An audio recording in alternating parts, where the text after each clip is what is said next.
Fox News alert now. It is go time on taxes. We should soon learn what is in the tax plans from each of the chambers of Congress as the GOP aims to pass tax cuts before the end of the year. We're in our nation's capital today with Outnumbered Overtime. I'm Faulkner. Spot News, we are standing by right now. The release of a tax plan from each part of Congress, the House and the Senate. They each have their own versions and visions for the tax cuts and reform for the American people.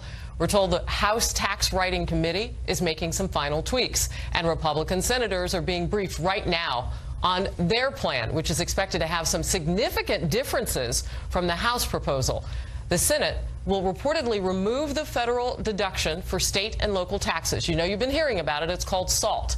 It happens in high-tax states like New York and California. And it will have more tax. This is a process, and there are definitely going to be differences between the Senate's version and the House version. I mean, from my standpoint, I think the good news is we're pretty well unified in terms of what the goal of tax reform should be, and hopefully Democrats will join us in this goal. It's to grow the American economy. We haven't even come close to realizing the full potential of the American economy, partly because of overregulation, but also because of a completely competitive business tax system. So, again, we're going to work our way through this process, but it's exactly that, and we're at the very first early stages of it. Yeah, you know, we get an opportunity to kind of go inside what's happening now, the process, because you've been kind enough to step out of that meeting, that briefing. What's the mood in the room? Because there's a lot of pressure to get this done now. The president wants a version from the House by Thanksgiving and this whole thing on his desk by Christmas. What's the mood? Well, I think you're right. There's a fair amount of pressure. His desk by Christmas. What's the mood? Well, I think you're right. There's a fair amount of pressure. We weren't successful on health care, although that issue is not going away and we're still working on it. And so there's more pressure to actually deliver to the American people the kind of tax relief and a competitive tax system which will put more money in their paychecks, will provide some tax relief. So we're very focused on that. But again, my optimism springs from the fact that we're really focusing on the same goal, which is growing our economy and really realizing what America has to offer. All right, you skipped past something, and I want to go back to it, health care. I think you're talking about the mandate portion that you thought you might get some language in. Talk to me about it. Well, I'm at a disadvantage because I did step out of the meeting. We didn't get the JCT score. I don't have the complete outline. This was really more of a summary PowerPoint presentation. So, later this afternoon, I think we're going to get a very detailed summary of this. So I can't exactly tell you precisely what's in it, but I'm certainly supportive of the fact that we should repeal the individual mandate. CBO scores that as saving about $338 billion. That's some savings we can put to good use to provide more and more tax relief and more economic growth. So I'm glad to hear you say something about the CBO score, because that means we can talk about a little more on the other side. So the House bill is being looked at, and the CBO score put it $1.7 trillion, adding to the deficit, which would mean, I think you're going to, on your side, need 60 votes. Is that the case? No, I'm sure we're going to come in what our budget constraints were, $1.5 trillion. But Harris, you have to understand, that's scored on a static basis. We just need a slight increase, and not much of an increase in terms of economic growth, to completely increase and revenue of the federal government, replace that deficit on a static basis with dynamic growth and dynamic revenue to the federal government and to our economy. All right. You know, the American people have heard you talk so much about this that they get a lot of this lingo. We're deep in this process now as we have just a few weeks till the end of the year. Static basis, so you think you can crunch the numbers and get that down so that you only need a majority. But if you don't, Senate Minority Leader Chuck Schumer says that you have not sought the input of a single Democrat. So you don't perhaps have the kind of relationship through the process to bring on Democrats, or do you, if you should need them? Well, again, I can't talk for other members, but I've certainly been to reach out to other Democrats in terms of my own concepts, which would really make sure that business income, whether you're a pass-through entity or a C Corp, treated all the same. There are a lot of benefits to it. Right now, the Senate version does not include my concepts of this, but I'm always talking to my Democratic colleagues on a host of issues, whether it's foreign policy or whether it's tax reform, in concentrating on the areas we agree on. And I think we can all agree on growing our economy so that Americans have access to greater opportunity and more wages. Senator Ron Johnson of Wisconsin, we appreciate you stepping out of that Senate briefing today ahead of rolling out your version for taxes for the country, tax reform, the biggest that we might have seen since 1986 under Reagan. So thank you. I appreciate your time. Have a great day. You too. Meanwhile, President Trump may be on the other side of the world, as we know, because he's on his Asia tour, but he remains deeply involved in the tax negotiations underway on Capitol Hill. You can bet that that's true. According to the Wall Street Journal, the president told a group of Senate Democrats in a phone call, quote, "You're going to like the Senate's plan a whole lot more." We assume he means a whole lot more than the House plan. Meanwhile, Democratic Senator Joe Manchin, who helped set up that phone call with the president, says he wants a bipartisan solution to tax reform. Watch. You can't do it from one side. The Democrats can't fix it without the Republicans helping them. And I would like to think the Republicans think that they can't fix it without the Democrats helping them. So we're looking at how do you help the working person? How do you help the small business person? Right. If you're going to assume that we're going to take on $1.5 trillion of debt, if you want us to take that risk, who gets helped the most from this risk that we're taking? All right, let's get more information now as we bring in Democratic Senator Ben Cardin of Maryland, who sits on the Senate's Tax Writing Committee, also a very important person to talk to on this day. Senator, thanks for being along. What does this version coming out of the Senate, I mean, you guys are being briefed on it right now, what does it have in it that has the president saying that Democrats will like it a lot more, and I assume what he's saying, than the House bill? Well, I have no idea what the president's referring to. The concern that we have is that most of the relief goes to the highest incomes. Middle-income families get unpredictable relief. Some will pay more. And we're financing it still through borrowing, more borrowing. The Joint Committee on Tax says at least $1.5 trillion of additional debt. That's what I think concerns us. I have not seen the specifics of the Senate bill. I heard Senator Johnson. I can assure you that Democrats and Republicans, we want to work together. We want a tax reform because we need it that will allow our nation to grow. But you don't do it by creating greater debt.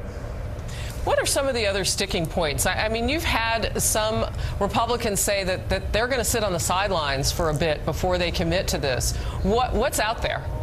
Well, in addition to the debt, I think the real concern is you find that most of the relief goes to the highest incomes, and that relief is permanent. Whereas in middle-income families, much of the relief is temporary in nature. At least that was the House bill. We'll see what happens in the Senate. So it's not fairly skewed towards the middle-income families, which need the help. How do you fix it?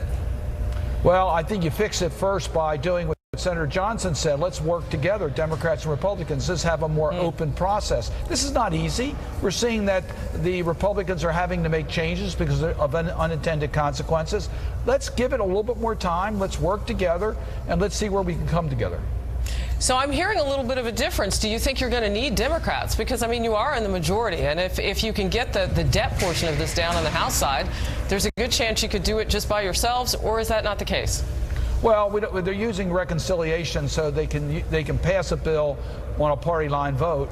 I can tell you this, it'll be a better bill if there's a broader consensus, and it will be legislation that will be more predictable and stand the test of time. So I think it's in our government's interest and our economic interest for us to have a broader agreement on this bill and not to pass it on a party line vote. Senator Cardin, you know, as you look at things like the SALT here on the East Coast and you have it on the West Coast, I understand that the Senate version would actually do away with that. That's going to hurt a lot of people, as I understand it, in high tax areas, and that's been a sticking point for both people in your party and Republicans. How do you account for not being able to deduct those numbers, federal and state taxes? Right. Well, it's going to affect taxpayers in every state in the nation, not just on the East Coast and the West Coast. And it philosophically is wrong. You don't tax, but a tax on tax. The same taxpayers are paying state and local taxes that are paying federal taxes. And it's a matter of respect, not having double taxation. So it is wrong. It's going to affect, in my state, a significant percentage of our taxpayers. It's something that I hope we can fix as the bill goes forward, because it's something that is just wrong. You saw Senators Manchin and Collins this morning, and they have formed this unity. It's part of a group that's always existed, I understand, on Capitol Hill. But, you know, I asked Senator Johnson about the mood on Capitol Hill. There's a lot of pressure, obviously, on Republicans to try to get this done. But the American people are standing by to see if they're going to get more of their money back from their paycheck. So there's pressure on Democrats, too, should you be called upon to be part of this process. Well, I agree. I think we do need tax reform, but it needs to be focused on middle-income taxpayers. They're the ones who need the relief. And so much of this relief goes to the highest incomes, and most of that is permanent. So I think if we're going to be able to really live up to our commitment to the taxpayers of this country, let's concentrate on a bipartisan proposal that helps middle-income taxpayers. All right. Senator Cardin of the great state of Maryland, a Democrat on our program today. We appreciate your time. Thank you very much. So for more on all of this, let's go to Fox News Sunday anchor Chris Wallace, who's sitting right next to me for the very first time, so I'm super excited about that. We do this in New York rarely, but now I'm in your house, so thank you. Welcome. We're happy to have you. A couple of things that we learned from both those senators. What stuck out to you? Well, what stuck out to me, first of all, is we still don't know what is in the Senate Republicans' plan. There had been talk that they were going to get a briefing at 11:30. It's only a couple of hours later, but still, there is a sense of delay. There's also talk about basically a whole new bill in the House, House Ways and Means Committee. They're going to have a manager's amendment, which is going to have large-scale changes. What this really says, to get to the bottom line, is they're having some problems here. They're having some trouble figuring out a plan that works, that doesn't blow up the debt, that does stay within the guideline of $1.5 trillion. And there are also some political problems. Let me give you one quick example on SALT, the state and local taxes that you're talking about. The Senate politically is talking about doing away with that because these states, these high-tax states like New York, like California, like Maryland, like Connecticut, they only have Democratic senators. So if Democratic senators aren't happy with that, that's fine, because that's not going to stop them from passing it. In the House, even in those high-tax states, there are Republican members of Congress. Yeah. They can't afford to lose more than 22 of them, or the bill goes down. Well, and we saw that come into play as they were voting on budget reconciliation, because you lost 20 of those. We've had many of them on in the 1 p.m. hour. 2 more, it would have been dead. Right. And by the way, Chris, I asked some of those that we had on the program, they did not vote in a block. So it wasn't like they were standing off saying, hey, you know, it looks like this thing's going to pass. Let's all go vote no, and we won't damage it. They were voting individually, which means it could have fallen on any of their votes if they had gotten up to 22. I think that's important to note. But the other thing, too, with SALT, you know, I've been studying up on what a sending state is. There are 14 of them in the union. And that means that you're sending more money to Washington than you're getting resources back. And so those states feel like they need to charge higher taxes, if you will, just to simplify it. I don't know how you bridge the gap until you start to really look at the fiscal responsibility at the state level. Yeah, and look, I don't care if I'm an individual taxpayer in the state of California and whether or not my state is a net contributor to the federal government or a net taker to the federal government. I don't care. What I care about is my taxes. And the fact is that if I'm paying a lot of taxes, and I used to be able to deduct all of those taxes on my federal income tax, and now I can't anymore, that's a big hit. There are other things. Student loan interest, you used to be able to deduct that. Now you won't be able to. Medical expenses, now you won't be able to. For some people who didn't itemize, the fact that the standard deduction is going to double from about $12,000 to $24,000 is a big advantage. But if you did itemize, this could be a big hit. This is very complicated, and all people care about is how this is going to affect their taxes. Right. Okay. So approximately, according to a study that I've read about, 70% of Americans claim standard deductions. Now, they may not be as big as some of those in the higher tax brackets, but the average is 27,000 of them. So those deductions matter to a whole lot of people who aren't in that 1 to 10%. Well, that's right. And particularly, I mean, take medical expenses. If you don't have big medical expenses and it has to be 10% of your gross income, well, you don't care about it. But if you do, and obviously medical expenses can be enormous, the ability to deduct that from your taxes is a big deal. And in the House bill, that would be taken away. That could be the financial ruin or survival for a family. Do you have any idea specifically based on, and we haven't seen the plans, so we heard from Senator Cardin, and I didn't anticipate that he would know exactly, but do we have any idea what the president means when he says, well, Democrats like Senator Cardin are going to like the Senate version better than the House? Well, I think that on some of the issues that you just heard Cardin and other Democrats talk about, doing better for the middle class, maybe not running up as much debt, he's saying that. But think about this, because remember what happened on repeal and replace of Obamacare, Harris, which was the president was there, he celebrated it when the House passed it, and then he was quoted as having said, you know what, it was a little mean. So yes, and how do you think Republicans who had taken this tough vote to now hear the president say, well, that bill they passed was mean? So I'm thinking to myself, if I'm a Republican in the House, I haven't even taken the vote yet, and the president is already saying, I think Democrats will like the bill in the Senate more. Why do I want to take a tough vote to pass something in the House that the president is already walking away from in the Senate? Wow, it's a complicated question. Look, this is going to be a soap opera. It's going to be perils of Pauline. It's going to be alive. It's going to be dead a dozen times. My guess is in the end, because they don't have a political alternative, they'll pass something. But it's going to take a while, and it's going to be very up and down. All right. Chris Wallace, thank you so much. I'm going to brag about you a little bit. You have a big guest coming up this weekend, I understand. Who are you sitting down with? I'm going to be talking to Kevin Brady, who is the chairman of the House Ways and Means Committee, who is still supposed to come out today with a whole new tax bill. So we'll talk to him about the House bill, the Senate bill, and where the president is on all this. Fox News Sunday. Pop your corn and watch it. Check your local listings for when it airs. Thank you very much. Thank you, Harris. We are just getting started on Outnumbered Overtime live from Washington, D.C. About 30 minutes from now, we'll talk to Kellyanne Conway, counselor to the president, about the Trump administration's push on tax reform, as well as the president's historic trip to Asia. And when it comes to the North Korea nuclear crisis, how should the president engage China and Russia to make them influential partners in dealing with Kim Jong-un? We will talk with one lawmaker on the House Armed Services Committee. OT is in D.C. Stay close. The United States is committed to the complete and permanent denuclearization of North Korea. So important.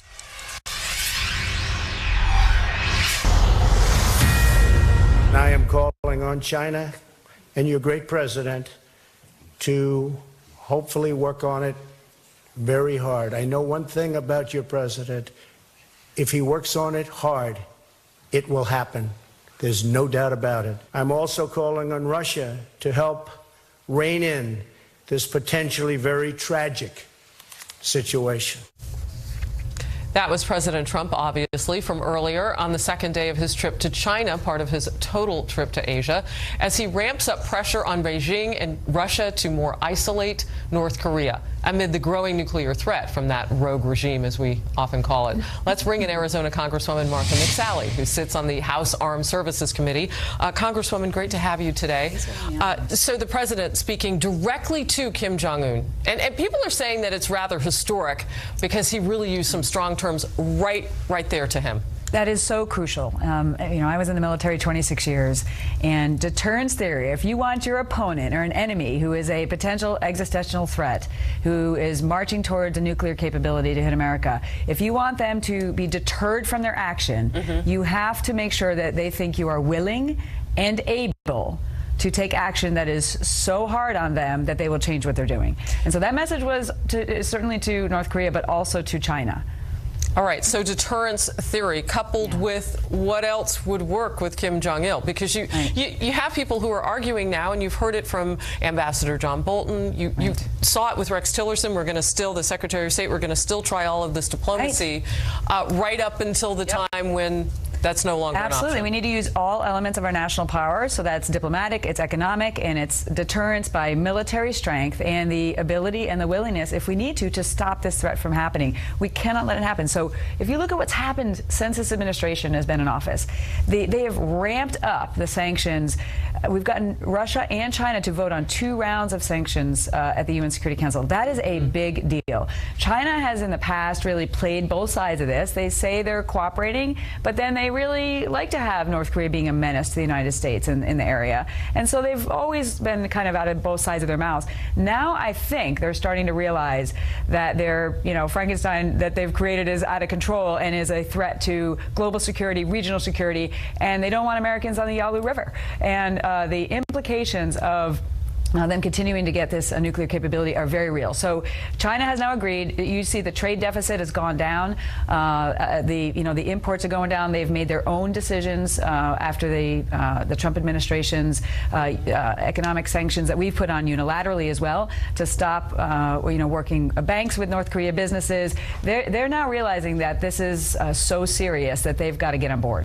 26 years in the military, undoubtedly you've seen some situations where diplomacy fell away and we needed to step up militarily. But do you feel like we still have some time? Because the rhetoric is such that, I mean, I'm sure you've been hearing what North Korea has been saying back. And plus they keep trying to brandish all of those missile firings and saying that there's another one coming back.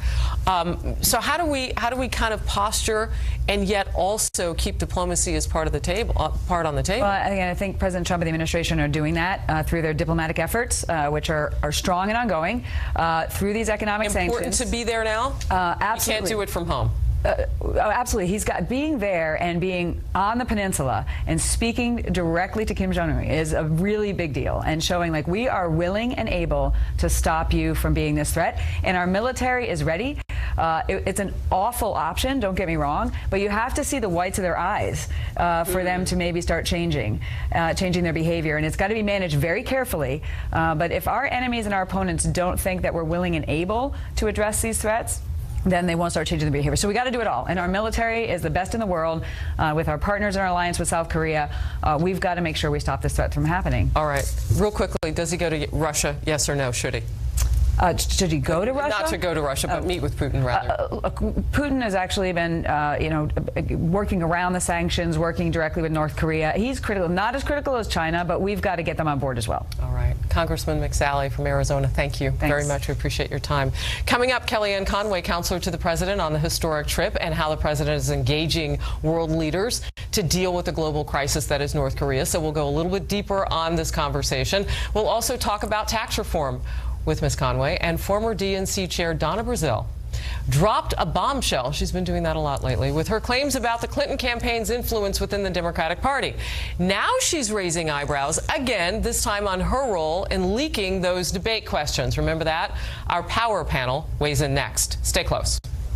What I sought to do, Tucker, was to ensure that we had these issues on the table, and I made sure that our candidates, I didn't want them blindsided. That's what I admitted to. That's what look, what WikiLeaks put out. That's the greatest spin I've ever heard. I didn't want them blindsided. Hey. Former interim DNC chairwoman Donna Brazile defending the revelation that she leaked CNN debate questions to Hillary Clinton, saying she also shared information with the other two Democratic Party candidates, Bernie Sanders and Martin O'Malley, so they wouldn't be blindsided. I said last year that CNN never provided us with any questions. CNN never gave us anything in advance. What I sought to do, Tucker, was to ensure that we had these issues on the table, and I made sure that our candidates, I didn't want them blindsided. That's what I admitted to. Let's bring in our power panel now. Mark Lauder is a former spokesperson for Vice President Mike Pence. Brad Woodhouse is a former DNC communications director, and now he's the campaign director for Protect Our Care. I'm a little confused. First, she says that she didn't get the questions, and then she says, but if she did get the questions, she made sure that she gave them to everybody. Well, look, I think what we saw in WikiLeaks, which only leaked the email that she sent to the Clinton campaign, was that she told someone on the Clinton campaign, and according to her interview last night, she also spoke to the O'Malley and Sanders campaign, that there was going to be a question about what the candidates would do about the situation in Flint. Lo and behold, the debate was in Flint, Michigan. They all knew they were going to get that question. I've always thought that this whole thing was much ado about nothing. She told the campaign they were going to get a question about Flint for a debate that was in Flint. I want to just praise Donna Brazile for lifting the shroud of conspiracy off of the Clinton campaign's collusion with the DNC to rig the election for her against against Bernie Sanders. I mean, that's really where we've seen this book in the revelations is the amount of rigging behind the scenes, and really it started back in 2008. Remember, she front-loaded all the primaries to win the election back in 2008, and it backfired on her when Barack Obama then caught fire early, and she didn't have enough time to come back, and we saw it again in 2016.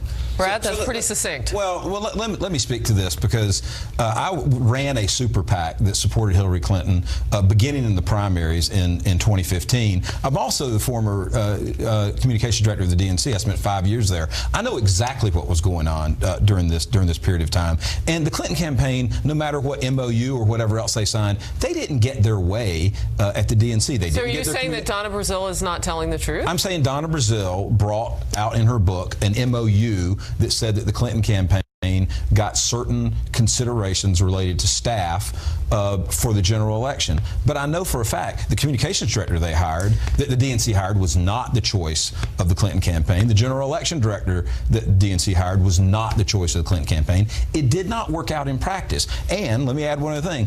If you believe that they were rigging the election, they let Bernie Sanders stay in the race. It doesn't matter what I believe. No, it only matters what the voters believe. I'm saying the royal you. If you believe that they rigged the election, they let him stay in for 50 states and carry. Look, I saw Bernie Sanders at the DNC convention. This was a guy who was walking around with a straight line emoji emotion on his face. This was tough for him. He knew whatever he knew behind the scenes, and it played out the way it played out. And now you have somebody who's not just a woman who wrote an interesting book. This was the interim chair who had a whole lot of power going into that job. And Senator Warren even admitted on TV last week that the system apparently was rigged. And they did sign an MOU beyond just fundraising coordination that did give them control over who was going to be hired, strategy, spending, those kinds of things before the actual primary process was completely over. It did not work out in practice. It didn't work out in practice. Yeah, but was everybody else signing memos of understanding the way that she was? Because if they weren't, then it was unfair. Let me say this. At the very least. The Clinton campaign did the right thing. You want to exert your influence to win an election everywhere that you can. The DNC maybe should not have entered MOU, but they were desperate for money, and what they got out of it was money that funded caucuses that Bernie Sanders went on to win. Is this a shiny object now? Is this a huge distraction? Because, Democrats are, like yourself, are having to defend against a woman who's written a book who had quite a bit of power. And I don't know how much of it you saw with Tucker Carlson last night, but it was a back and forth. I saw the whole thing. Let me say this. If you look at what happened in Virginia, New Jersey, Maine, Georgia, New Hampshire, and Florida on Tuesday night, this is not a distraction for the Democrats. The Democrats routed the Republicans despite this issue that's come up. I mean, I would disagree with the term rout. We won all 5 special elections in Congress, and you had a Virginia that has voted for a governor who's opposite of the president in every election since 1977 -1, and anyone who would actually say New Jersey is a bellwether state would be laughing at themselves. We won 3 deep red. All right, you guys are going back and forth. In Georgia. I want to jump back in with the situation, though, because, this is not the only, but perhaps the biggest fundraising arm, and those fundraising numbers right now for Democrats are woeful. And so what do you do with that, Mark?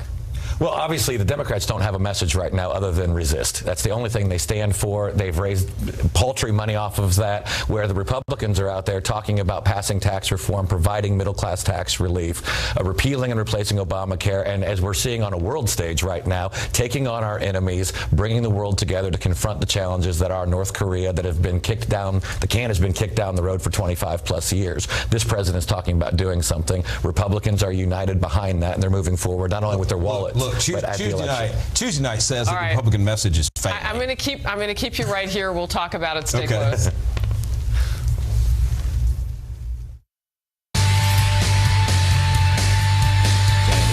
We're back with the Power Panel now. We have Mark Lauder and Brad Woodhouse, and we're going to just kind of wrap it up here with last thoughts, because I'm curious to know what's happening at the DNC with regard to Donna Brazile's book. Have you reached, because you're friends with her, have you reached out to her? You're saying that what she's said is not quite true, so I'm curious, have you told her that? What I'm saying is that she has a judgment and interpretation based on what she saw. I have a different judgment and interpretation based on the information I have. That they, the Clinton campaign, and I was communicating with them every day. Talked about the culture being like a cult. Look. That's offensive if it isn't true.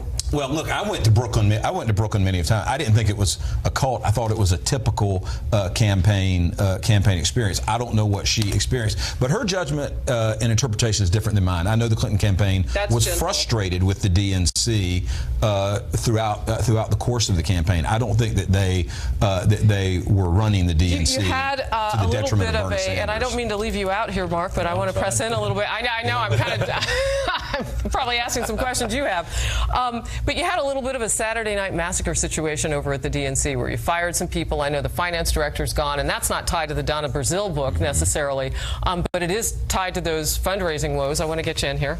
Well, I mean, I think it's just showing that we are seeing that the Democratic Party is tripping all over itself on the Hill, in the DNC itself, and in states across the country without a message other than to resist our president and the growth that he's bringing, and denying the fact that we've got economic growth, through off the charts, low unemployment, record stock markets, those kinds of things. So how do you turn that into a bigger win night, a bigger victory night than what you just saw a couple nights ago? Because there is kind of a sweet spot right now that may not always exist. I mean, you're going to fundraise off of Tuesday, I would imagine. As you are just starting to see. I mean, the president has been in office now for about 10 months, not even a year yet. We've still got tax reform out there. It's going to happen before the end of this year. I'm very confident of that. And when Republicans go back to their districts next year, as we head into 2018, they'll make the case that we need more Republican support to be able to do the even bigger things like repealing Obamacare. We're going to scoot, and I'll have to bring you back. Okay, I know you've got a final word, but I'll bring you back. Thank you, gentlemen.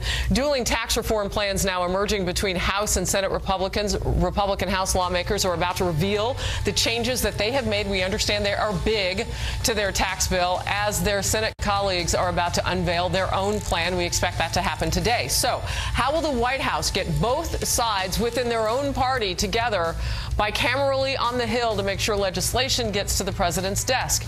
Counselor to the president, Kellyanne Conway, is in the building. She joins me next.